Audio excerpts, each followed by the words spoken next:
எந்த மார்க்கத்தை பின்பற்றும் பொழுது முட்டாள் என்று பேசினீர்களோ, எந்த மார்க்கத்திற்கு அர்ப்பணிக்கும் பொழுது எங்களை எல்லாம் கேவலமானவர்களாக பேசினீர்களோ, மற்றவர்கள் எல்லாம் பிழைக்க தெரிந்தவர்கள், நீ எல்லாம் பிழைக்க தெரியாதவன் என்பதாக எனது தாயே வரதட்சணை வாங்காமல் மறுத்த பொழுது நீ என்னை பார்த்து சுட்டி காட்டினாய். எனது மனைவியே, மக்கள் எல்லாம் வட்டி வாங்கிய பொழுது ஏன் நீங்கள் பிழைக்க மாட்டீர்களா? உங்களுக்கு பிழைக்க தெரியாதா? உங்களை போன்றுதானே உங்கள் நண்பன்.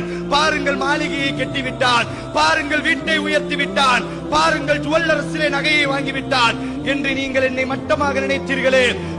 மனிதர்கள் எல்லாம், எனது அன்பு நண்பனே, நான் நேர்மையாக வாழ்ந்த பொழுது, சத்தியத்திலே உறுதியாக இருந்த பொழுது என்னை நீ கேலி அடித்தாய், என்னை கேவலமாக பார்த்தாய்.